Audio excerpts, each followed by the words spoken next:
Everyone, मैं आप सबका स्वागत करती हूँ चैनल रे स्टडीज पर। आज मैं आपको बायोलॉजी का एक बहुत इंपॉर्टेंट चैप्टर पढ़ाने वाली हूँ। मतलब ऐसा नहीं है कि यही सबसे ज्यादा इंपॉर्टेंट है, बट क्योंकि मैंने ये वीडियो मोस्टली और ये जो मैं सीरीज पिछले कुछ टाइम से कंटिन्यू नहीं कर पा रही थी, ये मैं मेजरली मेरा जो फोकस है दैट इज नीट एग्जाम। अभी नीट 2025 बहुत करीब है, और if maybe you are आप अभी एक स्टूडेंट है जो अभी जस्ट क्लास 11 से 12th में आए हैं, और आप 2026 वाला नीट देने वाले हो, और आप मान लीजिए ड्रॉपर हैं, तो ये चैप्टर आपको पता होगा कि कितना इंपॉर्टेंट है। क्योंकि इस चैप्टर से, क्योंकि ये चैप्टर इंपॉर्टेंट है दो वजह से। क्योंकि ये चैप्टर बहुत छोटा है। दूसरी बात, कोई छोटा चैप्टर अगर बहुत ज्यादा वेटेज का हो तो वो अपने आप में बहुत ज्यादा मार्क्स गेनिंग टाइप बन जाता है। क्योंकि यूजुअली इस चैप्टर से मिनिमम 2 क्वेश्चंस हर साल नीट में पूछे जाते हैं। और क्लास 12th में भी बोर्ड्स में बोर्ड्स का एग्जाम 25 तारीख को है, तो आप मे बी बोर्ड्स के लिए प्रिपेयर कर रहे हैं, तो this chapter is also important for that. तो ये चैप्टर मैं कुछ टुकड़ों में बनाने वाली हूँ। टुकड़ों से मेरा मतलब है, मैंने इस चैप्टर को 7 पार्ट्स में डिवाइड कर दिया है। 10 से 15 मिनट की मैं वीडियो रखूंगी, सो दैट आप आज से घूमते फिरते रात को सोने से पहले या सुबह उठकर कभी भी एक वीडियो देख लें, और आपका चैप्टर का एक एक सेक्शन पूरा होता जाए, और यूं ही चुटकियों में आपका चैप्टर पूरा हो जाए और आपको पता भी ना लगे। सो एंड मोस्ट इम्पोर्टेंटली, इस बार मैंने सोचा है कि मैं टॉपिक के एंड में आपको नीट के पीवाईक्यू भी हैंड टू हैंड मैं ही करा दूं, सो दैट बस अब आपको एक्स्ट्रा क्वेश्चन प्रैक्टिस करने की नीड है, then you are good to go. So starting with the chapter. Chapter का नाम है microbes in human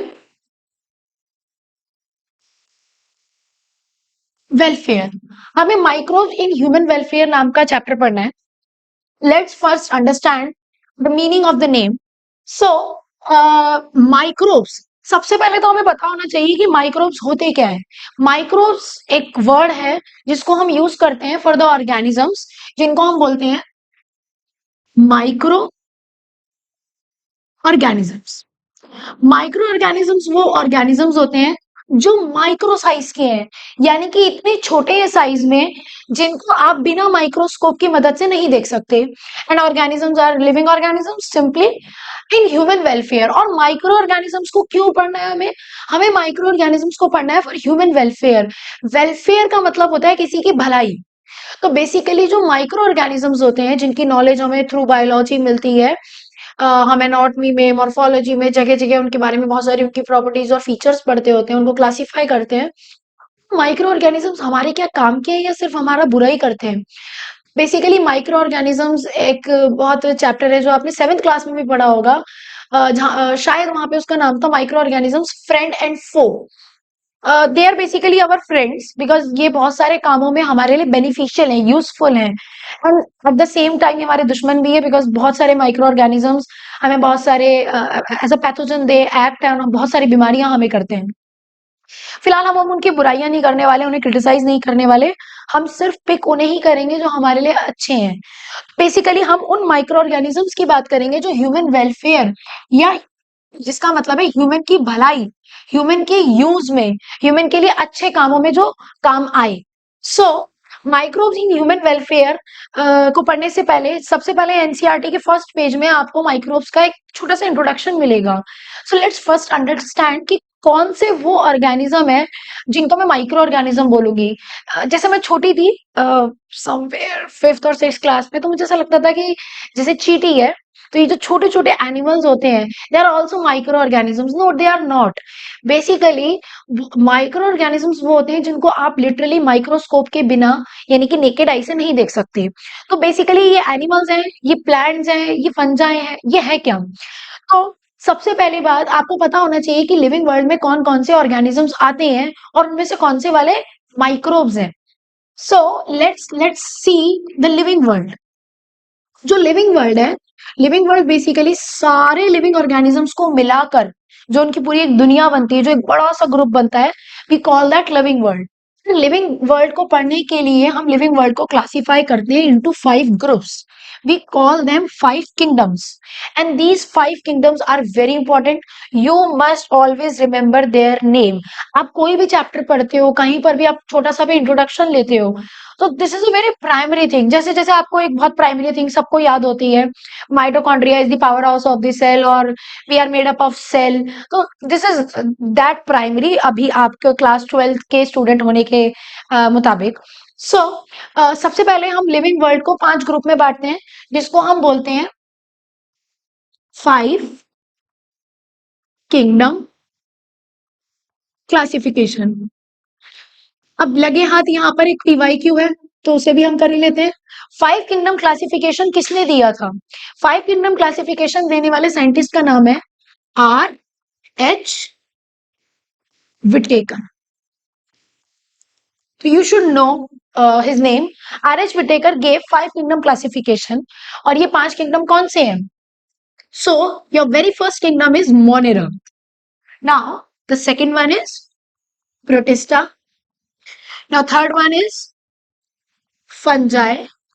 Then there comes the Plantae and Animalia. Clear? तो ये जो 5 किंगडम है, इसमें हम सारे लिविंग वर्ल्ड को बांट देते हैं. तो इंपॉर्टेंट बात ये है कि आपको इन 5 किंगडम के बारे में थोड़ा थोड़ा पता होना चाहिए. जैसे फॉर एग्जाम्पल, अगर आप यहाँ पे एनिमेलिया को देखें, आपको नाम से समझ में आ गया होगा कि जितने भी एनिमल्स हम देखते हैं, whether they are aquatic, terrestrial, big as elephant और स्मॉल एज एंट, चींटी बराबर भी कोई एनिमल है, तो they belong to Animalia. Same for plant. जितने भी ग्रीन कलर के plant from algae to big mango tree, all comprised into plantae. Now there comes a group fungi. Fungi is something जिसके साथ हम थोड़ा सा familiar है, because there are some edible fungi, जैसे कि मशरूम. मशरूम मोस्टली आपने खाया होगा, नहीं खाया होगा तो आपने सुना या देखा जरूर होगा. ऐसे ही हमारे पास है प्रोटिस्टा. प्रोटिस्टा को बेसिकली हम एनिमल लाइक ऑर्गेनिज्म बोलते हैं. They are not animal, neither bacteria not fungi. इसका मैं बहुत अच्छा एग्जांपल ले सकती हूँ, जिससे को एक आइडिया हो जाएगा कि प्रोटिस्टा में किस टाइप के ऑर्गेनिज्म आते हैं, विच इज अमीबा. अमीबा हमने बचपन से कई बार पढ़ा है. तो अमीबा जो एनिमल लाइक ऑर्गेनिज्म है, but they are not animal, they belongs to Protista. Now there comes the Monera, the very first, the very primitive one. इसमें आता है आपका का सारा बैक्टीरिया. आप बेसिकली बैक्टीरिया बोलो या मोनेरा बोलो, एक ही बात है. Because all the bacteria, good bacteria, bad bacteria, gram positive, gram negative, what ever the category you study, सारे के सारे बैक्टीरिया बिलोंग करते हैं मोनेरा से. अब मैंने ये सारी बातें यहाँ पे क्यों लाई? सबसे पहली बात तो इनमें से कौन से यूनिसेलुलर है और कौन से मल्टीसेलुलर हैं, ये भी हमें पता होना चाहिए. तो जितना भी आपका मोनेरा एंड प्रोटिस्टा है, the very first 2 kingdoms, they are unicellular. इनके जितने भी मेंबर हैं, they all are unicellular. Unicellular organisms are those which are made up of single cell only और single type of cell only. Fungi से लेके Animalia तक, all the members of Fungi, Plantae and Animalia, एक there is an exception which अभी मैं बताने वाली हूँ आपको. ये सारे के सारे आपके कौन से ऑर्गेनिज्म है? They are multicellular. That means they are made up of many kind of cells और many cells. Then there comes something important. There is a exception here which you must remember. Fungi में सारे members multicellular होते हैं except for one. There is a member of fungi called yeast, जो इस chapter में कम से कम 10,000 बार तो आ ही जाएगा. This yeast belongs to fungi. It is a fungus, but it is unicellular. So it is quite an exception, because all other members are multicellular. So अब इनमें से कौन है जो माइक्रो ऑर्गेनिजम्स है? तो इनमें से आपका मोनेरा के मेंबर्स, प्रोटिस्टा के मेंबर्स, फंजाई के मेंबर्स आपको कहाँ देखने मिलते हैं? माइक्रोब्स में. तो यू मस्ट रिमेंबर, एनसीईआरटी ने सबसे पहले आपसे यही सवाल पूछा है कि ऐसे कौन से ऑर्गेनिजम्स हैं लिविंग वर्ल्ड के जो माइक्रो ऑर्गेनिजम्स की कैटेगरी में आते हैं. तो they belongs to Monera, Protista and fungi. They belongs to micro organisms and some of them are very good, जिसको अभी हम आज पढ़ेंगे in human welfare. Some of them are bad, pathogenic होते हैं, हमें डिजीज कॉज करते हैं, जिसको हम डिजीजेस वाले चैप्टर में मेनली डील करेंगे. सो अब ये तो थी बात माइक्रो ऑर्गेनिजम्स की. अब इससे भी अलग कुछ ऑर्गेनिज्म है जो माइक्रो ऑर्गेनिज्म है, बट वो ऑर्गेनिज्म भी नहीं है. तो सबसे पहले आपने नाम सुना होगा virus. Virus is an organism जिसको हम इन पांचों किंगडम में कहीं पर भी क्लासिफाई नहीं करते हैं। वो Monera, protista, fungi, Plantae and animalia किसी से भी बिलोंग नहीं करता है। बिकॉज वायरस के बारे में हम पढ़ते होते हैं कि वायरस इज नीदर लिविंग और नॉर नॉन लिविंग। वायरस ना तो लिविंग है और ना ही वायरस डेड है। बेसिकली वायरस का अपना कोई मेटाबॉलिज्म नहीं होता एंड वायरस सेल का भी नहीं बना होता। बट वायरस के पास जेनेटिक मटेरियल होता है जो किसी दूसरे ऑर्गेनिज्म के सेल को होस्ट बनाकर वहां पर जिंदा रह सकता है। तो इट बिहेव्स लिविंग होस्ट की बॉडी में, but it is non living free living. When it is free living it is non living, it is dead basically. So जो वायरसेस होते हैं, वायरसेस बैक्टीरिया से भी छोटे होते हैं, तो they are micro organisms. But some of the viruses are very good, जिनको हम अपनी भलाई के लिए बहुत सारे बायो एक्टिव मॉलिक्यूल्स में और एजेंट्स की तरह हम यूज करते हैं। सो वायरस के एनसीईआरटी ने कुछ एग्जांपल्स दी हैं which you must remember, always remember. So पहली बात तो वायरस इन्फेक्शियस होता है यूजुअली, क्योंकि वो देखिए ना किसी की बॉडी को होस्ट बना रहा है, वो अपने आप में तो लिविंग है ही नहीं। वो हमेशा किसी ना किसी को ढूंढेगा फॉर उसका होस्ट बनाने के लिए, अपना होस्ट बनाने के लिए। तो आपको तीन तरीके के बेसिकली यहाँ पे वायरस देखने मिलेंगे। जो वायरस एनिमल को इन्फेक्ट करते हैं तो उनको हम बोल देते हैं एनिमल इन्फेक्टिंग वायरसेस। उसका हमारे पास एक एग्जाम्पल है एनसीईआरटी में, examples are very important for exam. उसका एक एग्जाम्पल है हमारे पास एडिनो वायरस। आपको एनसीईआरटी के सेकंड पेज पे एडिनो वायरस का फोटो दिख जाएगा। एडिनो वायरस करता क्या है, अगेन आपको वो भी पता होना चाहिए। एडिनो वायरस ह्यूमंस में रेस्पिरेटरी डिसऑर्डर्स कॉज करता है।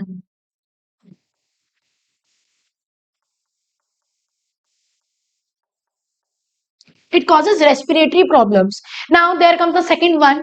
कुछ वायरस होते हैं जो प्लांट को इन्फेक्ट करते हैं, प्लांट इन्फेक्टिंग वायरसेस। उसका भी एक एग्जाम्पल हमारे पास है, तो that example is TMV.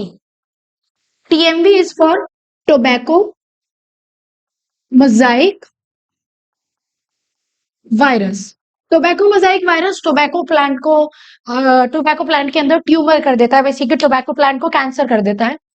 Now virus is quite revengeful. Virus किसी को नहीं छोड़ता, वायरस एनिमल को भी इन्फेक्ट करता है, प्लांट को भी इन्फेक्ट करता है, and then there are some viruses जो बैक्टीरिया को भी इन्फेक्ट करते हैं। So there comes the bacteria को इन्फेक्ट करने वाले वायरस। और बैक्टीरिया को इन्फेक्ट करने वाले वायरस को हम बोलते हैं बैक्टीरियोफेज।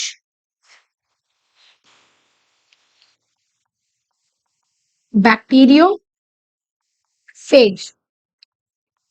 यूजुअली हमें लगता है बैक्टीरिया नाम है तो बैक्टीरिया होगा, नहीं। बैक्टीरियोफेज एक ऐसा वायरस है जो किसको इन्फेक्ट करता है, बैक्टीरिया को।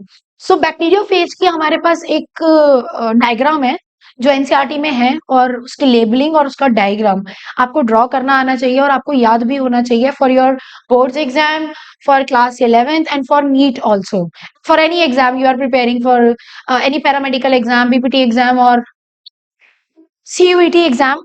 सो आगे बढ़ते हैं। तो ये कुछ एग्जाम्पल्स थे जो आपके एनसीईआरटी में गिवन है। मैं आपको बैक्टीरियोफेज अभी सिखा देती हूँ बनाकर। देखिए बैक्टीरियोफेज कुछ इस टाइप का आपको नजर आएगा।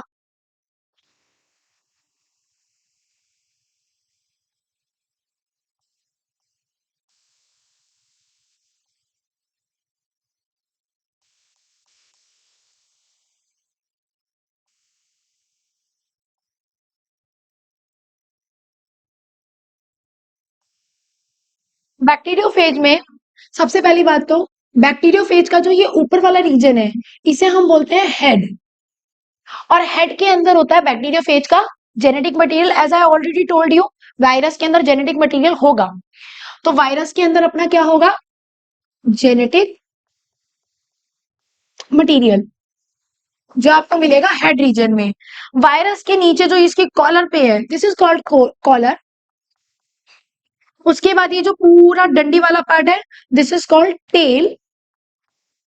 ये जो आपको पिंस टाइप के स्ट्रक्चर नजर आ रहे हैं दे आर कॉल्ड पिंस। ये जो आपको प्लेट नजर आ रही है this is called plate again. And ये जो आपको जाइंट लेग्स टाइप नजर आ रहे हैं इसकी बॉडी में, these are called prawns. So you must remember the figure, you must know how to draw it and how to label it. So this is a typical bacteriophage. Bacteriophage को हम बहुत सारे chapters में use करते होते हैं. Biotechnology में हम इसको यूज करेंगे, जेनेटिक्स में आप इसको यूज करोगे और इसके बारे में अच्छे से पढ़ोगे. नाउ तो ये कुछ ये एनसीईआरटी का पहला पेज है इस चैप्टर का, जिसमें इन्होंने माइक्रो ऑर्गेनिजम्स के कुछ एग्जांपल्स और चीजों को दिया है. मैं आपको एक बार ये बता देती हूँ कि इस चैप्टर में कौन कौन से टॉपिक हैं, और जो जो टॉपिक मैं आपके सामने लिख रही हूँ वही वही मैं आपको हर टॉपिक की एक वीडियो दूंगी, जिसमें उस टॉपिक को मैं ब्रीफली बेसिकली इलेबोरेट करके मैं पूरा अच्छे से एक्सप्लेन ही करने वाली हूँ, क्योंकि मुझे ब्रीफली पढ़ाने में मजा नहीं आता है. बट आप उसको 2x पर भी देख सकते हैं, एंड फिर हम उसके हैंड टू हैंड करेंगे PYQs. All right. तो सबसे पहले हमें माइक्रोब्स का यूज पढ़ना है इन human welfare. Is that clear? अब हम उनका यूज कहाँ कहाँ पढ़ेंगे, अलग अलग फील्ड में. तो उस फील्ड के बेसिस पे इस चैप्टर में सम टोटल 7 टॉपिक्स है. सबसे पहले हम पढ़ेंगे इन इन हाउस होल्ड प्रोडक्ट्स. जितना भी घरेलू चीजें हैं या जो चीजें हम डेली रोजमर्रा की जिंदगी में यूज करते हैं, उसमें माइक्रोब्स का क्या रोल है, एक हमें वो पढ़ना है.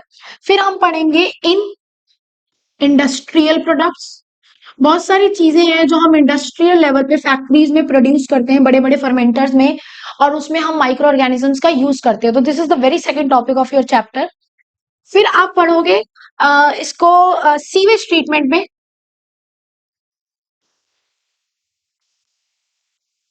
जितना भी सीवेज हमारे घरों से निकलता है, the municipal waste water that is called sewage, उस सीवेज को ट्रीट करने में, साफ करने में भी हम माइक्रोब्स का यूज करते हैं. फिर हमारे पास एक टॉपिक है एनर्जी प्रोडक्शन.